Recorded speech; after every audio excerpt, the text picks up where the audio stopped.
Vishwanath Sahu versus Triveni Mohan. Vishwanath Sahu versus Triveni Mohan.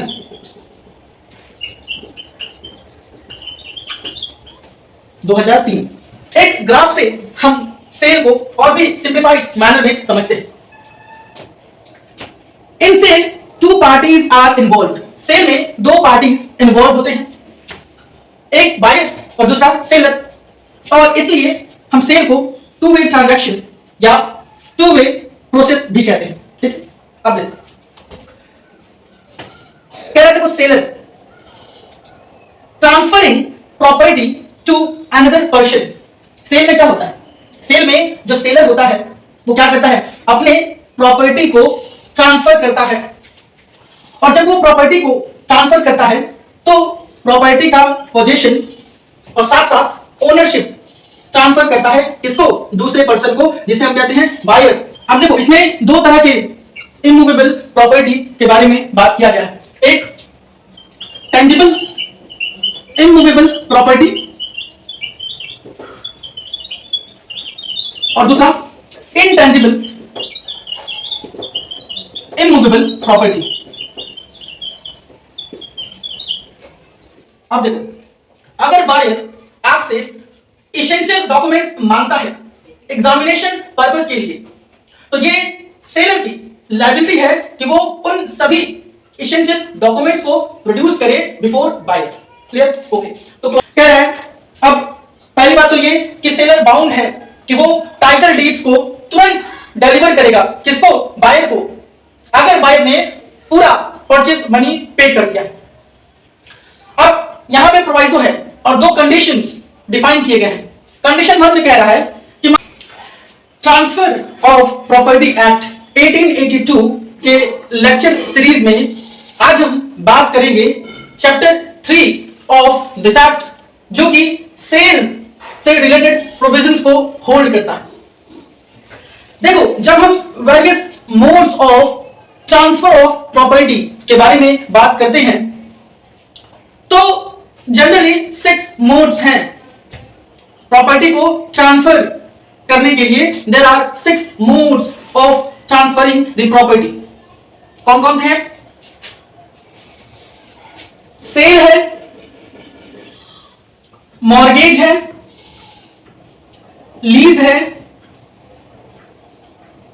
Gift है, exchange है और actionable claim. These are what? ये हैं modes of transfer of property। तो आज के इस वीडियो में हम sale mode of transferring of property के बारे में बात करेंगे। चलिए स्टार्ट करते हैं। ये जो चैप्टर है आपका chapter 3, it contains section 54, 55, 56 and 57। अगर हम एग्जाम के पॉइंट ऑफ व्यू से बात करें तो केवल दो सेक्शंस इस चैप्टर के इंपॉर्टेंट हैं, सेक्शन 54 और 55, और हम इन्हीं दोनों सेक्शंस को पढ़ेंगे। चलिए सबसे पहले हम बात करते हैं सेक्शन 54, जो कि सेल को डिफाइन करता है। कैसे डिफाइन करता है? ये कहता है sale means transfer of ownership. Sale का मतलब क्या है? ट्रांसफर ऑफ ओनरशिप है। आगे कहता है इन एक्सचेंज फॉर, किसके एक्सचेंज में? प्राइस पेड और promised to be paid, partly paid और पार्टली प्रॉमिस्ड। यानी सेल का मतलब है ट्रांसफर ऑफ ओनरशिप, ओनरशिप का ट्रांसफर होना इन रेस्पेक्ट ऑफ कंसिडरेशन, और कंसिडरेशन किस फॉर्म में होना चाहिए? मनी के फॉर्म में होना चाहिए। This is called sale. Now depending upon the contract of agreement for sale, जो पार्टीज हैं जिसमें से जो बायर है या तो वो प्राइस को पहले पे कर दे या प्रॉमिस कर सकता है कि वो इन फ्यूचर पेमेंट करेगा, या कुछ पैसे इंस्टॉलमेंट में पे कर दे और कुछ पैसे वो फ्यूचर में पे करे, तो it depends upon the contract of agreement between the parties. What is sale? Sale means transfer of ownership against price paid. Clear? Okay. अब देखो एक ग्राफ से हम सेल को और भी सिंप्लीफाइड मैनर में समझते हैं. In sale two parties are involve. Sale में दो पार्टीज इन्वॉल्व होते हैं, एक बायर और दूसरा सेलर, और इसलिए हम सेल को टू वे ट्रांजैक्शन या टू वे प्रोसेस भी कहते हैं. ठीक है. अब देखो कह रहे देखो seller transferring property to another person. Sale में क्या होता है? सेल में जो सेलर होता है वो क्या करता है? अपने प्रॉपर्टी को ट्रांसफर करता है, और जब वो प्रॉपर्टी को ट्रांसफर करता है तो प्रॉपर्टी का पोजीशन और साथ साथ ओनरशिप ट्रांसफर करता है किसको? दूसरे पर्सन को, जिसे हम कहते हैं buyer, who is going to purchase the property. Correct? अब कह रहे हैं बायर इन रिटर्न क्या करता है? Pays price that is money, this is called sale. अब देखो कह रहा है seller in exchange of price, price के एक्सचेंज में वो क्या करता है? ओनरशिप ट्रांसफर करता है और दूसरा पोजीशन ट्रांसफर करता है प्रॉपर्टी का. It means what? इसका मतलब हम ये कह सकते हैं सेल अग्रीमेंट में जो सेलर होता है वो प्रॉपर्टी के पोजीशन को ट्रांसफर करता है, प्रॉपर्टी के ओनरशिप को ट्रांसफर करता है. इट मींस वो अपने एब्सोल्यूट राइट रिगार्डिंग प्रॉपर्टी को भी क्या करता है? ट्रांसफर करता है बायर को. यानी he also transfer four rights regarding property, जो ओनरशिप के साथ साथ ट्रांसफर होता है. पहला राइट ऑफ एंजॉयमेंट, दूसरा राइट टू एक्सक्लूड अदर्स, और तीसरा राइट टू डिस्पोज ऑफ, और चौथा राइट टू डिस्ट्रॉय. ये सभी राइट्स किसको चले जाते हैं? बायर को चले जाते हैं. ठीक है. अब देखो सेक्शन 54 कहता है सेल ऑफ इमूवेबल प्रॉपर्टी. अगर हम मूवेबल प्रॉपर्टी के सेल के बारे में बात करें तो वो सेल ऑफ गुड्स एक्ट 1930 के प्रोविजंस के तहत गवर्न होगा. लेकिन जब हम सेल ऑफ इमूवेबल प्रॉपर्टी के बारे में बात करेंगे तो वो ट्रांसफर ऑफ प्रॉपर्टी एक्ट 1882 के चैप्टर 3 सेक्शन 54, 55, 56, 57 के तहत गवर्न होगा. क्लियर? ओके. तो ये है पूरा आपका सेल. अब देखो इन सेल हम जानते हैं कि there is the involvement of two parties. दो पार्टीज का इन्वॉल्वमेंट होगा, एक बायर और दूसरा seller. Who can be called as buyer? हम बायर किसे कह सकते हैं? देखो बायर मीन्स वो पर्सन जो रेडी है प्रॉपर्टी के ओनरशिप को लेने के लिए, प्रॉपर्टी के पोजीशन को लेने के लिए, इन respect of what? In respect of money. Money के रेस्पेक्ट में, यानी बायर इज रेडी टू पे the price for the property. Seller कौन है? Seller means person who sales his property. अब देखो अगर सेल है तो जो सेलर है वो उसी प्रॉपर्टी को सेल कर सकता है जिस प्रॉपर्टी का वो ओनर हो, यानी he must possess better title regarding property.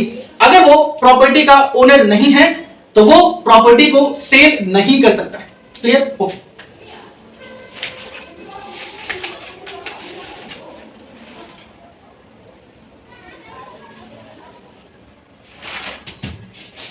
अब तो यानी हम ये कह सकते हैं सेल को डिफाइन करते हुए हम ये कह सकते हैं कि इन सेल में transfer of property being made, यानी प्रॉपर्टी का जो ट्रांसफर होता है वो इन एक्सचेंज ऑफ प्राइस होता है, यानी इन एक्सचेंज ऑफ मनी होता है. ठीक है. ओके. अब देखो सब्जेक्ट मैटर ऑफ सेल कह रहा है ओनली दोज इमूवेबल प्रॉपर्टी. क्योंकि यहां पे स्पेसिफिकली बता दिया गया है सेल ऑफ इमूवेबल प्रॉपर्टी. तो अगर हम मूवेबल प्रॉपर्टी के सेल के बारे में बात कर रहे हैं तो वो गवर्न होगा सेल्स ऑफ गुड्स एक्ट 1930 के तहत। ठीक है, ओके। तो कह रहा है only those immovable property can be transferred through sale के through which are transferable in nature, जो कि क्या है, ट्रांसफरेबल इन नेचर है। ये कहता है कि केवल वही इमूवेबल प्रॉपर्टी सेल के माध्यम से ट्रांसफर किए जा सकते हैं जो ट्रांसफरेबल इन नेचर हैं इस एक्ट के प्रोविजन, सेक्शन 6 के प्रोविजंस के अकॉर्डिंग। ठीक है, सेक्शन 6 में हमने बात किया था व्हाट मे बी ट्रांसफर्ड, अगर आपको याद हो, और उसमें हमने इस पर्टिकुलर सेक्शन को एकदम सिंप्लीफाइड मैनर में with notes, examples, case law समझा था।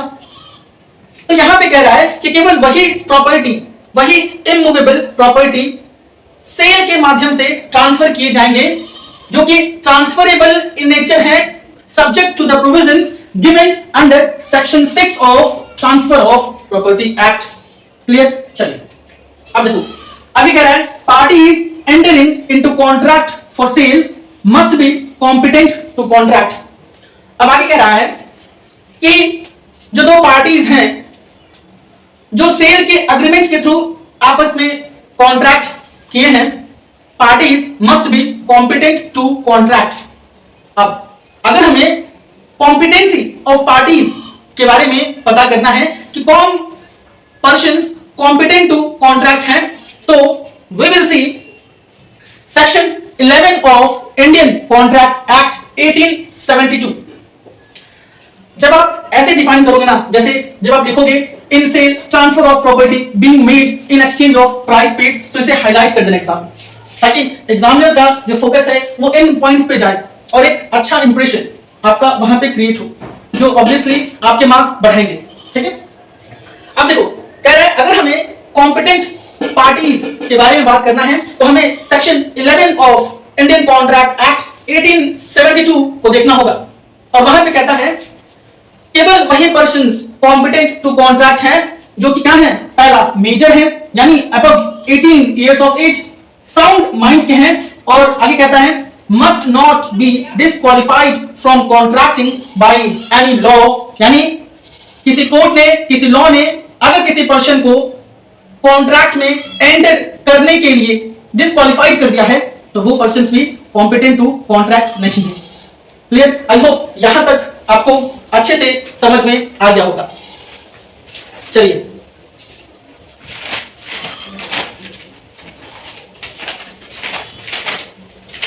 अब हम बात करते हैं मोड ऑफ ट्रांसफर, यानी सेल हाउ मेड, सेल कैसे होगा, किस तरह से होगा, किस मोड में होगा।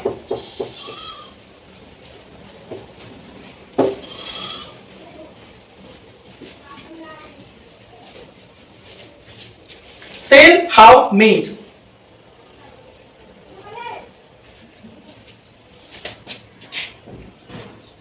Sale how made. अब देखो इसमें दो तरह के इमूवेबल प्रॉपर्टी के बारे में बात किया गया है, एक टेंजिबल इमूवेबल प्रॉपर्टी और दूसरा इनटेंजिबल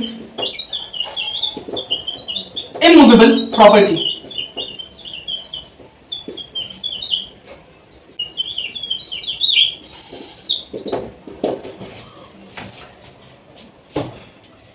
टेंजिबल प्रॉपर्टी ऐसे प्रॉपर्टीज होते हैं which can be seen, touched and which can be felt, right? और टेंजिबल प्रॉपर्टीज के डेफिनेट सर्टेन वैल्यूज होते हैं, लेकिन जब हम इनटेंजिबल प्रॉपर्टीज के बारे में बात करते हैं तो इनका कोई फिजिकल अपीयरेंस नहीं होता है, जैसे ट्रेडमार्क, कॉपीराइट, पेटेंट एक्सेट्रा। ठीक है, अब देखो इमूवेबल प्रॉपर्टी क्या है, इसे भी हमने समझ लिया है with notes, example, case laws. अगर आपको वीडियो देखना है तो आई बटन पे जाके आप देख सकते हो। अब देखो कह रहा है अगर प्रॉपर्टी क्या है, इनटेंजिबल इमूवेबल प्रॉपर्टी है, तो यहां पे अगर हम सेल कर रहे हैं तो रजिस्ट्रेशन इज कंपल्सरी, रजिस्ट्रेशन क्या है? रजिस्ट्रेशन कंपलसरी है।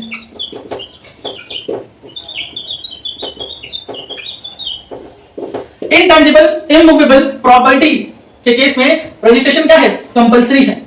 अब अगर टेंजिबल इमूवेबल प्रॉपर्टी है और इसका वैल्यू क्या है? लेस देन 100 रुपीज, अगर 100 रुपए से कम की वैल्यू है तो गुड्स जो है यानी जो प्रॉपर्टी है वो सिंपली डिलीवर्ड कर दिया जाएगा बाय ट्रांसफरिंग दी पोजीशन। ठीक है। दूसरा कह रहा है if value more than 100 rupees, तो यहां पे हमें सेल डीड का रजिस्ट्रेशन कराना होगा, यानी यहां पे registration of sale deed is must.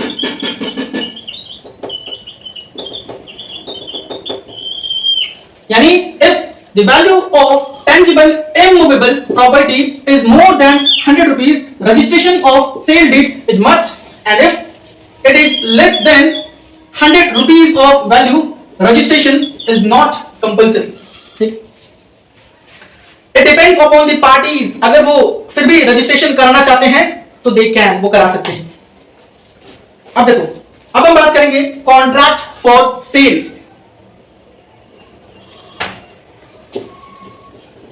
Contract for cell, देखो कह रहे, देखो अगर दो पार्टीज हैं और उन दोनों पार्टीज के बीच सेल को लेकर के कोई अग्रीमेंट है, कोई कॉन्ट्रैक्ट है, तो जिस भी टर्म्स पे दोनों पार्टीज यानी बायर्स और सेलर एग्री किए हुए हैं उसी टर्म पे सेल होगा। लेकिन आगे कह रहा है कॉन्ट्रैक्ट फॉर सेल,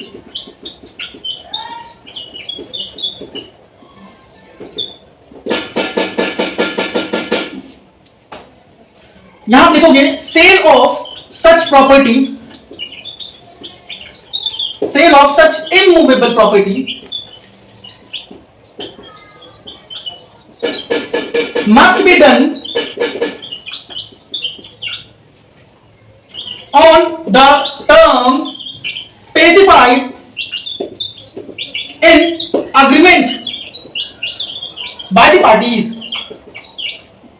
ठीक है। तो जिस भी टर्म्स एंड कंडीशंस पे दोनों पार्टीज ने कॉन्ट्रैक्ट में एंटर करते समय अपना सहमति दिया था उसी टर्म पे सेल होगा। लेकिन आगे कहता है there will be no creation of any further interest और charge on such property. There will be no creation of any interest और charge on such property by seller, क्योंकि यहां पे एब्सोल्यूट ट्रांसफर ऑफ इंटरेस्ट हो रहा है। तो एक बार आपने प्रॉपर्टी सेल के थ्रू ट्रांसफर कर दिया, पोजीशन आपके हाथ से चला गया, ओनरशिप चला गया, तो आप उस प्रॉपर्टी पे फर्दर कोई इंटरेस्ट क्रिएट नहीं करोगे, ना कोई चार्ज क्रिएट करोगे, because you have transferred your absolute right on that property to buyer। ठीक है, क्लियर। अब देखो एक केस है, उसे हम यहां पे लिख लेते हैं, which is a landmark case, और फिर इस टॉपिक को खत्म करते हैं। अगर एग्जाम में सेल आता है तो आप इन्हीं पॉइंट्स को वहां पे डिस्कस कर दोगे। केस है आपका विश्वनाथ साहू वर्सेस त्रिवेणी मोहन। विश्वनाथ साहू वर्सेस त्रिवेणी मोहन।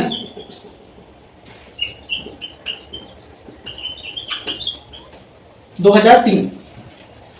देखो कह रहा है seller can sell immovable property only when he possess right to dispose of, meaning must be the owner of such property. यहां कहता है सेल में क्या होता है, जो सेलर है वो प्रॉपर्टी को सेल के थ्रू तभी ट्रांसफर करेगा जब वो उस प्रॉपर्टी का ओनर हो, यानी he must possess right to dispose of और right to transfer the property, या कोई अदर पर्सन जो कि ऑथराइज्ड है to dispose of the property to any person through sale, वो भी प्रॉपर्टी को सेल के माध्यम से ट्रांसफर कर सकता है। यानी person having better title, that particular person can transfer the property through sale only. ठीक है, तो इस केस में यही कहा गया, person having ownership over immovable property और या any person, कोई भी person authorized to transfer can only transfer it, वही प्रॉपर्टी को ट्रांसफर कर सकता है।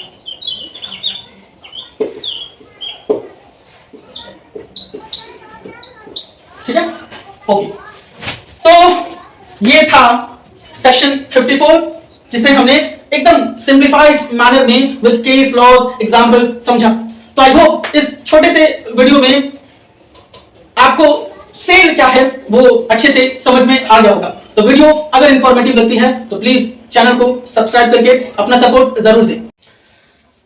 अगर कॉन्ट्रैक्ट फॉर सेल या सेल डीड में at the time of entering into contract buyer और seller ने अपने अपने rights, liabilities को clearly mention किया हुआ है contract for sale में, तो उन पर वही rights और वही liabilities applicable होंगे।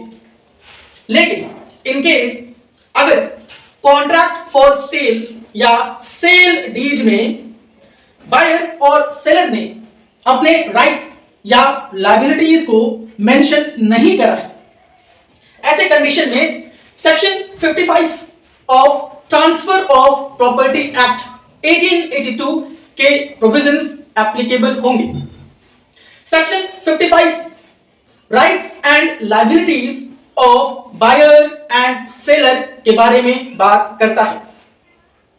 अपने कल के वीडियोस में हमने सेक्शन 54 ऑफ टीपीए के बारे में बात किया, जो कि सेल ऑफ इमूवेबल प्रॉपर्टी के बारे में बात करता है।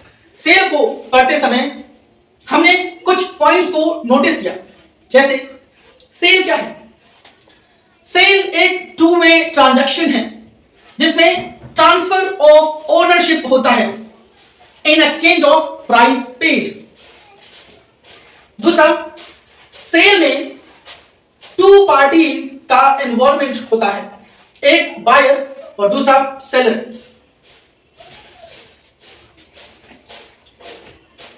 आज के इस वीडियो में हम section 55 of transfer of property act 1882 के बारे में बात करेंगे, जो कि इन दोनों ही पार्टीज के राइट्स और लायबिलिटीज को बताता है।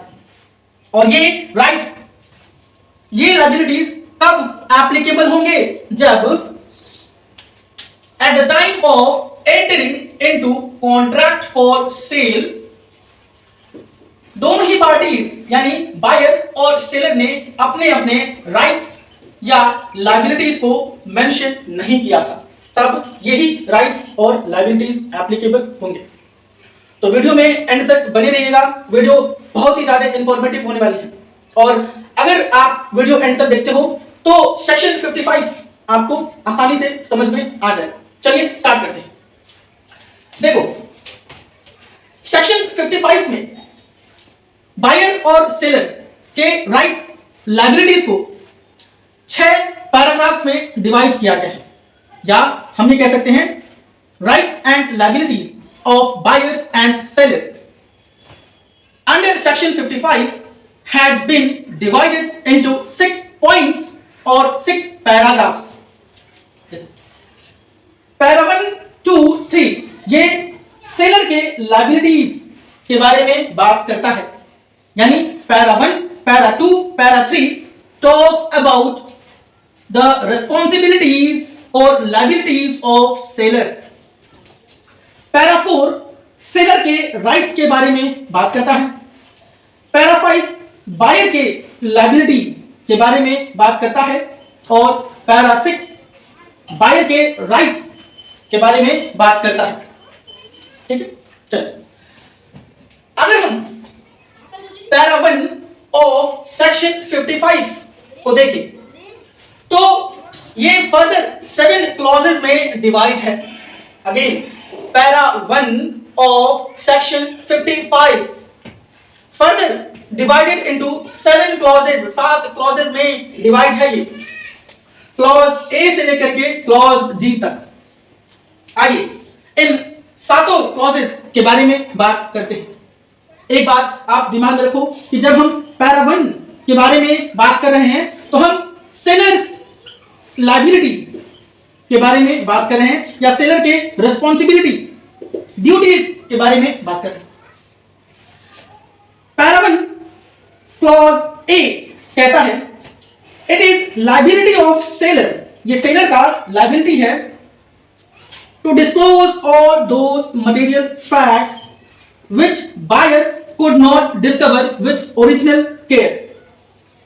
सेक्शन 55 का पैरा 1 का क्लॉज ए कहता है कि ये सेलर का लायबिलिटी है कि वो सभी मटेरियल फैक्ट्स को डिस्क्लोज करे बायर के सामने। मटेरियल फैक्ट्स का मतलब ये है कि अगर कोई ऐसे फैक्ट्स हैं या कोई ऐसे डिफेक्ट्स हैं प्रॉपर्टी में जो कि बायर आसानी से डिटेक्ट नहीं कर सकता है, आसानी से उसे फाइंड आउट नहीं कर सकता है, तो ये सेलर का लायबिलिटी है कि वो उन सभी मटेरियल फैक्ट्स को पहले डिस्क्लोज करे बायर के सामने। और यदि सेलर ऐसा नहीं करता है तो आगे कहता है if seller omitted to disclose material facts it would be considered as fraud। अगर सेलर मटेरियल फैक्ट्स को डिस्क्लोज नहीं करता है या भूल जाता है तो ये फ्रॉड के कैटेगरी में आएगा। Let's take an example. मान लो ए सेलर है, इसके पास ये लैंड है और यहां पे बी बायर है। ए अपने लैंड को सेल करता है बी को, लेकिन उससे ये बात कहता है कि उसका जो लैंड है वो सभी प्रकार के क्रॉप्स के प्रोडक्शन के लिए सुटेबल है, लेकिन इन रियलिटी ए ये जानता है कि उसका ये जो लैंड है वो केवल वीट के प्रोडक्शन के लिए क्या है, आइडियल है। तो इसने ये बात बी विच इज बायर से छुपाई। It is what, it is material fact. और यदि सेलर ऐसा करता है तो it comes under the category of fraud. ठीक है, ओके। अब क्योंकि बायर लैंड को देख करके तो बता नहीं सकता कि ये किसके प्रोडक्शन के लिए सुटेबल है, ऑलराइट, तो अपने ऑर्डिनरी केयर से, अपने ऑर्डिनरी एग्जामिनेशन से buyer is not in position to find out the defection और to find out the defect in the property. उसे हम कहते हैं व्हाट, मटेरियल डिफेक्ट। ओके, अब ये तो हो गया पैरा 1 क्लॉज ए जो कि मटेरियल डिफेक्ट के बारे में बात करता है, मटेरियल फैक्ट के बारे में बात करता है। ठीक है, क्लॉज बी कहता है production of all essential documents before buyer on his request for examination purpose. अब देखो, अगर बायर आपसे एसेंशियल डॉक्यूमेंट्स मांगता है एग्जामिनेशन पर्पस के लिए तो ये सेलर की लायबिलिटी है कि वो उन सभी एसेंशियल डॉक्यूमेंट्स को प्रोड्यूस करे बिफोर बायर। Clear, okay. तो clause B talks about the production of essential documents before buyer. Clear. अब क्लॉज सी कहता है to answer all relevant questions put to him by buyer relating to property and title deed. ये liability है seller का कि वो buyer के द्वारा रेज किए गए सभी रेलेवेंट क्वेश्चंस का आंसर दे। अगर वो क्वेश्चंस प्रॉपर्टी या उसके टाइटल डीड से रिलेटेड है, यानी यहां पे सेलर कौन है, सेलर बाउंड है बायर के रेलेवेंट क्वेश्चंस का आंसर देने के लिए which is related to property and title deeds. Clear? अगर हम क्लॉज डी को देखें तो यह कहता है if decided by seller time and date, यदि सेलर ने कॉन्ट्रैक्ट फॉर सेल में टाइम और डेट को मेंशन कर दिया था, on which property will be delivered to buyer, it must be done on such date। तो यदि कॉन्ट्रैक्ट फॉर सेल में सेलर ने मेंशन कर दिया है कि इस पर्टिकुलर डेट पे, इस पर्टिकुलर टाइम पे आपको प्रॉपर्टी डिलीवर कर दी जाएगी, तो he is bound to deliver the property on such date and time.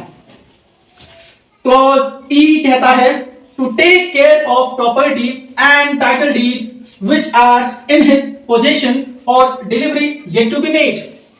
अब देखो, depending upon the agreement for sale, हो सकता है कि इन दोनों ही पार्टीज के बीच ये एग्रीमेंट हो कि पहले आपको पेमेंट करना है, तभी प्रॉपर्टी का पोजेशन और टाइटल डीड्स आपके पास जाएंगे। तो ये कह रहा है कि मान लो अगर जो प्रॉपर्टी है उसका पोजेशन सेलर के पास है क्योंकि पेमेंट नहीं हुआ है, या पेमेंट कुछ समय बाद होगा फ्यूचर में, तो ये सेलर की रिस्पॉन्सिबिलिटी है क्योंकि कॉन्ट्रैक्ट फॉर सेल हो चुका है। तो it is the responsibility, it is the liability of seller कि वो प्रॉपर्टी का ख्याल रखे, प्रॉपर्टी का केयर टेक करे। ऑलराइट? क्लॉज एफ कहता है to give possession of property when required by buyer और any person so directed by buyer। Clause F कहता है कि जब सुटेबल टाइम आएगा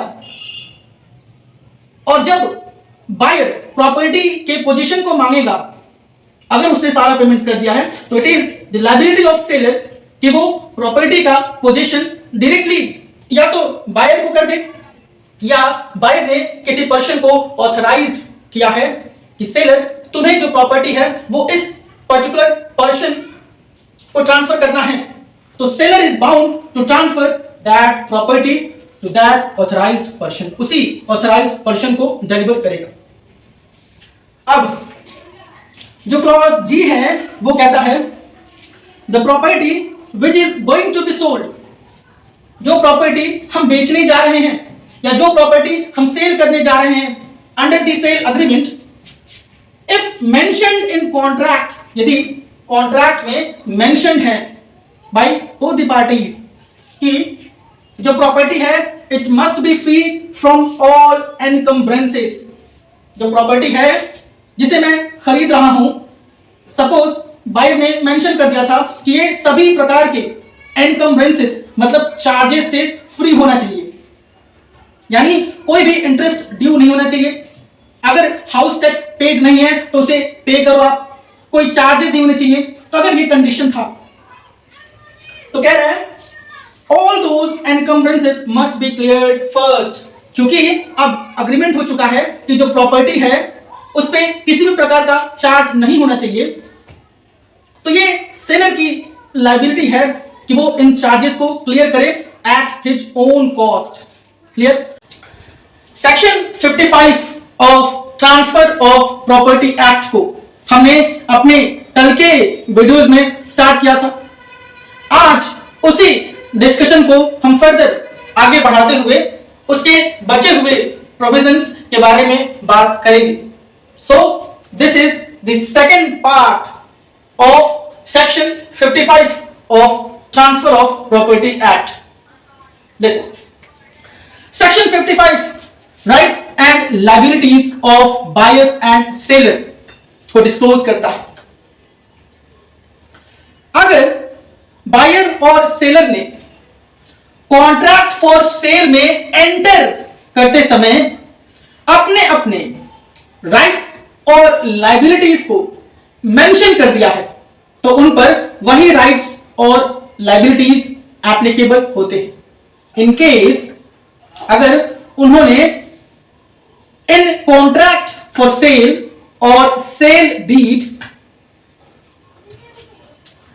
अपने अपने राइट्स एंड लायबिलिटीज को नहीं मेंशन किया है, तो उनके ऊपर section 55 of transfer of property act 1882 के प्रोविजंस एप्लीकेबल होते हैं, जो कि rights and liabilities of buyer and seller को डिफाइन करते हैं। क्लियर? अब देखो, अगर आपको याद हो तो अपने कल के वीडियोस में हमने देखा सेक्शन 55 में जिन राइट्स एंड लायबिलिटीज के बारे में बात किया जाता है वो 6 पैराग्राफ्स में डिवाइड है। पैराग्राफ 1, 2, 3 सेलर के लायबिलिटीज को डिस्क्लोज करता है। पैरा 4 सेलर के राइट्स को डिस्क्लोज करता है। पैरा 5 बायर के लायबिलिटीज को शो करता है और पैरा 6 बायर के राइट्स को शो करता है। तो हमने कल के वीडियोस में ये जाना पैरा 1 क्या कहता है, और हमने ये भी समझा कि para 1 of section 55 further divide है 7 क्लॉजेज में, क्लॉज ए से लेकर के क्लॉज जी तक। हमने उन 7 क्लॉजेज को एकदम सिंपल मैनर में समझा। देखो, अगर आप इस क्वेश्चन के इंपॉर्टेंस को देखो तो कई बार ये क्वेश्चन आपके एग्जाम में पूछा गया है। What do you mean by sale of immovable property? Discuss rights and liabilities of buyer and seller. ये क्वेश्चन कई बार आया हुआ है और लॉन्ग क्वेश्चन में पूछा गया है। तो अगर ये क्वेश्चन आता है और आप ऐसे ही जैसे मैं आपको यहां बता रहा हूं, अगर आप इन्हीं पॉइंट्स को वहां पर जा करके एज इट इज लिखते हो तो आपके एक भी नंबर नहीं जानेगा। ठीक है, चलिए अब हम अपने डिस्कशन को स्टार्ट करते हैं। तो पैरा 1 हमने समझ लिया है। अब पैरा 2 और पैरा 3 ये भी सेलर के लायबिलिटीज को शो करता है। तो यहां भी हम सेलर के लायबिलिटीज के ही बारे में बात करेंगे। पैरा 2 कहता है seller must have capacity to transfer. अब जरा याद करो, जब हमने सेक्शन 54 यानी सेल ऑफ इमूवेबल प्रॉपर्टी को पढ़ा, जब हमने सेल क्या है इसे समझा, तो हमने नोटिस किया कि जो सेल है उसके कुछ इसेंशियल एलिमेंट्स हैं। एलिमेंट 1 सेल में क्या होता है? ट्रांसफर ऑफ ओनरशिप होता है। ठीक है। एलिमेंट 2 सेल किसके अगेंस्ट होता है? कंसिडरेशन के, और कंसिडरेशन प्राइस मनी के फॉर्म में होता है। सेल में 2 पार्टीज का इन्वॉल्वमेंट होता है, one is buyer and another is seller. और 4th एलिमेंट में हमने जाना कि सेलर जिस भी प्रॉपर्टी को सेल के माध्यम से ट्रांसफर करना चाहता है वो उसी प्रॉपर्टी को ट्रांसफर कर सकता है सेल के माध्यम से जिसके ऊपर वो ओनरशिप रखता हो।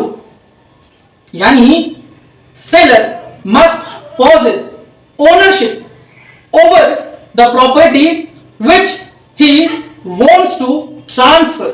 क्लियर? तो यहां पे कहता है पैरा 2 में कि जो सेलर है must have capacity to transfer, उसके पास उस प्रॉपर्टी को ट्रांसफर करने का राइट होना चाहिए। A person can sell only that property, जो पर्सन है वो केवल उसी प्रॉपर्टी को सेल कर सकता है on which he possesses ownership, जिसपे वो ओनरशिप रखता हो या उसके पास राइट हो ट्रांसफर करने का। ठीक है, देखो कह रहा है एज प्रोवाइडेड इन सेक्शन 54, यानी सेल और उसके इसेंशियल एलिमेंट्स। ठीक, आगे कह रहा है देखो provided that if contract is of fiduciary nature, यदि जो कॉन्ट्रैक्ट फॉर सेल है वो फिड्यूशियरी नेचर का है, यानी वो विश्वास पे बेस्ड है, it is based on faith between the parties. ऐसे कंडीशन में कह रहा है person on behalf of seller must disclose to buyer, कह रहा है जो पर्सन सेलर के बिहाफ पे एक्ट कर रहा है, जिसे सेलर ने ऑथराइज्ड किया है कि तुम प्रॉपर्टी के ट्रांसफर को एक्सेप्ट करोगे इन माय एब्सेंस, ठीक है। तो वो पर्सन डिस्क्लोज करेगा बायर को that property is free from every kind of encumbrances. Encumbrances का मतलब होता है charges. And seller is not hiding any fact. देखो यहां पे क्या कहते हैं, यहां पे फर्दर ये कहा गया है कि अगर जो कॉन्ट्रैक्ट फॉर सेल है वो फिड्यूशियरी नेचर का है, यानी विश्वास पे बेस्ड है, it is based on trust between buyer and seller, तो सेलर या सेलर के द्वारा ऑथराइज किया हुआ कोई भी पर्सन उसे बायर को बिलीव यानी विश्वास दिलाना है कि जो सेलर है वो आपसे कोई भी फैक्ट रिगार्डिंग प्रॉपर्टी नहीं हाइड कर रहा है, is not hiding any fact. और तो और जो प्रॉपर्टी है it is free from every kind of encumbrances. ये जो प्रॉपर्टी है इस पे किसी भी प्रकार का जो चार्ज है वो ड्यू नहीं है, ठीक है। ओके, देखो जब आप बेयर में जाओगे तो वहां टेक्निकल वर्ड्स का यूज किया गया है, यहां पे एकदम सिंप्लीफाइड करके बताया गया और आप ऐसे ही एग्जाम में जाकर के लिखोगे, ठीक है। ओके, तो ये हो गया पैरा 2। अब देखो पैरा 3 में क्या है, पैरा 3 में भी क्या है, सेलर का लायबिलिटीज है, सेलर लायबिलिटीज।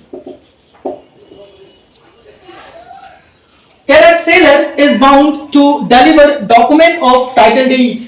जो सेलर है वो बाउंड है कि वो टाइटल डीड्स यानी प्रॉपर्टी के जो भी पेपर हैं उनको डिलीवर करे, which are in his possession, जो कि उसके पोजेशन में है, यानी सेलर के पोजेशन में जो भी प्रॉपर्टी के टाइटल डीड्स हैं वो उन्हें क्या करे, ट्रांसफर करे, डिलीवर करे, किसको, बायर को।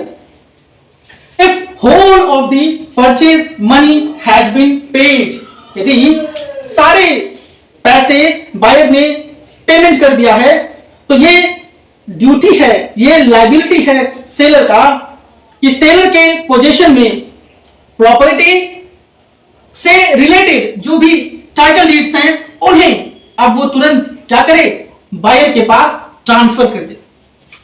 आगे कहता है प्रोवाइडेड दैट, अब इसमें दो बातें हैं, देखो कह रहा है where the seller sold his property but retained any part of the property with himself, he may keep title deeds with himself. देखो क्या कह रहा है, अब पहली बात तो ये कि सेलर बाउंड है कि वो टाइटल डीड्स को तुरंत डिलीवर करेगा, किसको, बायर को, अगर बायर ने पूरा परचेज मनी पे कर दिया। अब यहां पे प्रोवाइजो है और दो कंडीशंस डिफाइन किए गए हैं। कंडीशन 1 में कह रहा है कि मान लो जो सेलर है उसने जिस भी प्रॉपर्टी को सेल किया है उस प्रॉपर्टी के कुछ पार्ट को अपने पास रखा हुआ है, यानी उस प्रॉपर्टी के कुछ पार्ट को ही रिटेन्ड विथ हिमसेल्फ, कुछ पार्ट को उसने अपने पास रखा है, वो उन्हें नहीं सेल किया है। ऐसे कंडीशन में जो सेलर है वो प्रॉपर्टी के टाइटल डीड्स को अपने पास रख सकता है। Let's take an example. मान लो ये है आपका सेलर ए, ये है बायर बी, ये है सेलर का प्रॉपर्टी, ठीक है। अब मान लो इस प्रॉपर्टी को मिस्टर ए मिस्टर बी को बेचना चाह रहा है। अब मान लो इस प्रॉपर्टी में कई सारे रूम्स हैं, मान लो 6 कमरे हैं इस रूम में, इस मकान में मान लो 6 कमरे हैं, 1 2 3 4 5 6।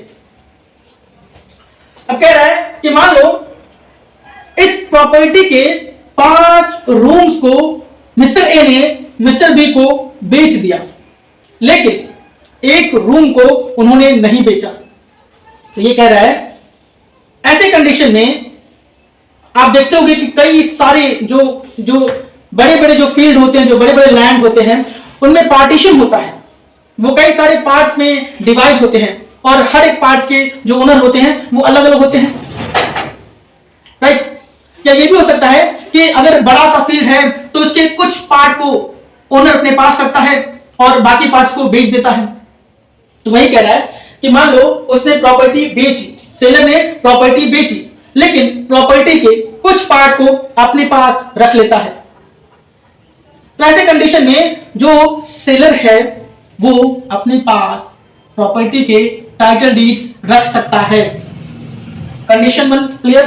अब देखो कंडीशन 2 कह रहा है where whole of such property is sold to different buyers, buyer who purchased greatest value is entitled to take title deeds with himself। इसे हम समझते हैं। जैसे मान लो इस एग्जांपल में मान लो 6 कमरे थे, यहां पे मिस्टर ए कौन था, सेलर था, और मान लो कई सारे बायर हैं, मान लो बी, सी, डी और ई, ये 4 मान लो बायर हैं। मान लो मिस्टर बी ने एक कमरा खरीदा, मिस्टर सी ने 2 कमरा परचेज किया, और वहीं मान लो सपोज 3 बायर हैं, और मान लो मिस्टर डी ने 3 कमरे परचेज किए, तो 3 तो 5 6 रूम्स हो गए, 6 के 6 परचेज बाय डिफरेंट बायर्स। तो यहां पे कह रहा है कि वो buyer who purchase greatest value, यानी मिस्टर डी, क्योंकि मिस्टर डी ने 3 कमरे खरीदे हैं, यानी इसका क्या है, he is having greatest value, he have taken greatest part of the property। तो जिस भी पर्सन के पास उस प्रॉपर्टी का ज्यादा वैल्यू होगा उसी के पास प्रॉपर्टी के टाइटल डीड्स होंगे। Clear, okay. आगे कहता है बट इन बोथ सिचुएशंस, इन दोनों ही सिचुएशन में they are bound upon every reasonable request by buyer or buyers। they are bound यानी कंडीशन 1 में या कंडीशन ए में जो सेलर है जिसने प्रॉपर्टी के कुछ पार्ट को अपने पास रखा है, और कंडीशन 2 में वो बायर जिसने ग्रेटेस्ट वैल्यू पे किया है, हाईएस्ट वैल्यू पे किया है, वो दोनों ही पर्सन्स क्या है, बाउंड है upon every reasonable request by buyer और बायर्स। यानी इस कंडीशन में वो बायर, ठीक है, जिसको मिस्टर ए ने प्रॉपर्टी सेल किया था, और इस कंडीशन में सभी बायर्स के बारे में बात हो रहा है एक्सेप्ट वो जिसके पास क्या है, प्रॉपर्टी के टाइटल डीड्स है, who is holding greatest value in the property.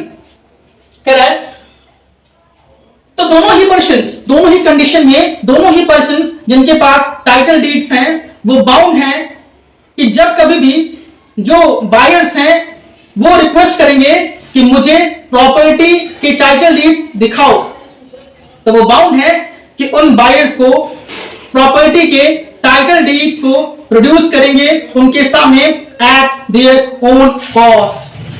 Clear, चलिए अब आगे कह रहा है it is duty of him to take care title deeds. अब यहां कह रहा है कि जो भी पर्सन्स हैं जिनके पास टाइटल डीड्स हैं, जैसे कंडीशन ए में सेलर और कंडीशन बी में buyer who is having greatest value of the property, दोनों ही पर्सन्स जिनके पास टाइटल डीड्स हैं वो क्या करेंगे, उन टाइटल डीड्स को संभाल कर रखेंगे with reasonable care. Clear, I hope आपको आसानी से समझ में आ रहा होगा। चलिए, तो वीडियो अगर इंफॉर्मेटिव लगती है तो प्लीज चैनल को सब्सक्राइब करके अपना सपोर्ट जरूर दें। चलिए स्टार्ट करते हैं। अब देखो आगे पैरा 4, पैरा 1, 2, 3 में हमने सेलर के लायबिलिटीज के बारे में बात कर लिया। अब पैरा 4 सेलर के राइट्स को डिफाइन करता है। आइए, राइट ऑफ सेलर, इसमें कह रहा है until the seller received whole money और till the transfer of ownership, जब तक जो सेलर है उसे पूरा पैसा नहीं मिल जाता या जब तक वो प्रॉपर्टी के पोजीशन को ट्रांसफर नहीं कर देता है बायर को, तब तक जो सेलर है उसके पास राइट है कि वो सभी प्रकार के रेंट्स, सभी प्रकार के प्रॉफिट्स को अपने पास रखेगा, which arises from property. Clear? आगे कह रहा है बी में, seller having right to recover consideration amount being mentioned in contract for sale. Contract for sale में जो भी कंसिडरेशन का अमाउंट मेंशन किया गया है कि ये जो प्रॉपर्टी है इसे बायर इतने पैसे में परचेज करेगा, इन केस बायर कॉन्ट्रैक्ट में मेंशन उस प्राइस मनी को नहीं दे रहा है या उससे कम दे रहा है, ऐसे कंडीशन में जो सेलर है उसके पास राइट है कि वो बायर के खिलाफ लीगल एक्शन ले सकता है। क्लियर? अब आइए पैरा 5 बायर के लायबिलिटीज के बारे में बात करता है। तो अभी तक हमने सेलर के लायबिलिटीज और सेलर के राइट्स को समझा, अब हम बायर के लायबिलिटीज को समझेंगे। अब देखो, ए कह रहा है buyer if omitted to make disclosure of material facts to seller it will be considered as fraud. देखो यहां पे क्या है कि जैसे पैरावन में सेलर की लायबिलिटी थी कि वो सभी मटेरियल फैक्ट्स को डिस्क्लोज करेगा बायर के सामने, और यदि वो ऐसा नहीं करता है तो it comes under the category of fraud. हमने बात किया था। सेम उसी तरह जो बायर है वो भी क्या करेगा, सभी मटेरियल फैक्ट्स को सेलर के सामने डिस्क्लोज करेगा। अगर वो ऐसा नहीं करता है it also comes under the category of fraud. Material facts क्या होते हैं? मटेरियल फैक्ट्स ऐसे फैक्ट्स जो आसानी से पकड़ में नहीं आते हैं, those defects which are not easily recoverable, जिसे हम आसानी से आप कह सकते हो कि कैच नहीं कर सकते, उसे हम कहते हैं मटेरियल फैक्ट्स। अब बायर के रिस्पेक्ट में मटेरियल फैक्ट्स क्या हो सकते हैं? एग्जांपल,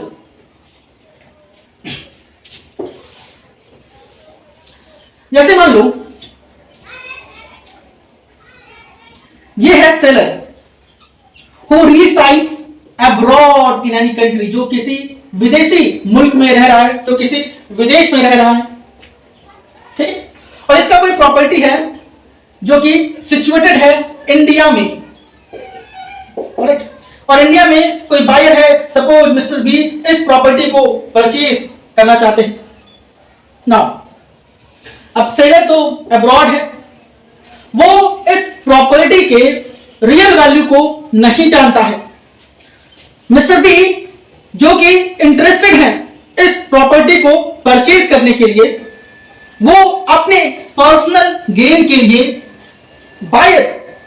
सेलर जो कि अब्रॉड में बैठा हुआ है उसे मैनिपुलेट करता है और कहता है कि मार्केट में इस प्रॉपर्टी का जो प्राइस है वो है 50 लाख रुपीस, लेकिन एक्चुअली इस प्रॉपर्टी का जो मार्केट प्राइस है सपोज वो है 60 लाख रुपीस।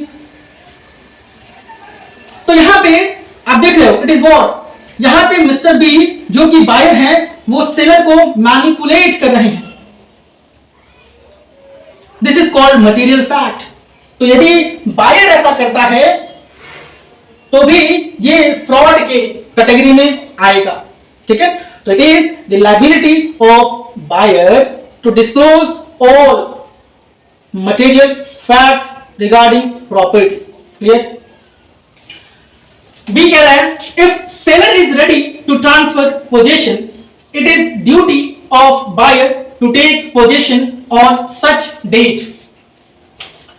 अब मान लो कॉन्ट्रैक्ट में मेंशन था कि सबसे पहले आपको मनी पे करना है, उसके बाद जो प्रॉपर्टी है उसका पोजीशन इस डेट पे इस टाइम पे हो जाएगा। तो अगर सेलर अपने पोजीशन को ट्रांसफर करने के लिए रेडी है तो it is the liability of buyer कि वो प्रॉपर्टी के पोजीशन को उसी डेट पे ले। क्लियर? अब सी देखो कह रहा है if position is with buyer, यदि जो पोजीशन है वो बायर के पास है, ठीक है, but payment is yet not made, buyer must take care of property and treat with reasonable care. अब ये भी हो सकता है कॉन्ट्रैक्ट फॉर सेल में दोनों पार्टीज ने अपने अपने सहमति से अग्री किया हो कि आपको जो प्रॉपर्टी का पोजीशन है वो अगर आप इतना अमाउंट पे कर दे रहे हो तो प्रॉपर्टी का पोजीशन आपको मिल जाएगा, बाद में आप जितने पेमेंट बाकी है उतना पेमेंट करते रहना। अगर मान लो ऐसा है, यानी जो प्रॉपर्टी का पोजीशन है वो बायर के पास आ चुका है और बायर ने अभी कंप्लीट पेमेंट नहीं किया है, ऐसे कंडीशन में बायर की ये लायबिलिटी है कि वो प्रॉपर्टी को अच्छे से देखभाल करे, उसे नुकसान ना पहुंचाए। क्लियर है? तो ये था पैरा 5 जिसमें हमने बायर के लायबिलिटीज को समझा। आइए para 6 which is last para जिसमें बायर के राइट्स के बारे में बात किया जाता है उसे समझते हैं। यहां भी 2 पॉइंट्स है। पहला देखो, बायर का ये राइट है कि वो कलेक्ट करेगा सभी रेंट्स, सभी प्रॉफिट्स को arising out of property after purchase. एक बार बायर ने अगर प्रॉपर्टी खरीद लिया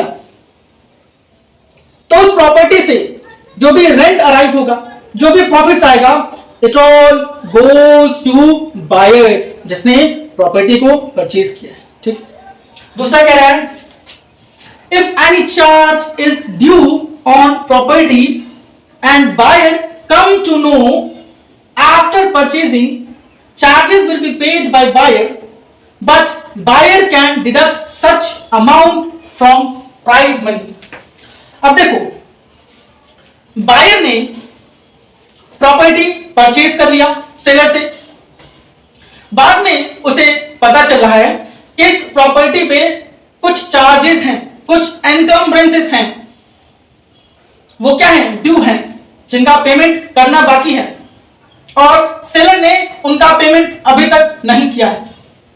तो एक बार अगर आपने प्रॉपर्टी परचेज कर लिया तो प्रॉपर्टी के ओनर आप हो गए, तो ये सभी चार्जेस आप पे लाई करेंगे। तो ऐसे कंडीशन में जो बायर है वो बाउंड है कि वो इन सभी चार्जेस का पेमेंट करेगा, लेकिन उसके पास राइट है कि वो कंसिडरेशन अमाउंट से या प्राइज मनी से उतने चार्जेस के अमाउंट को डिडक्ट कर सकता है फ्रॉम सेलर।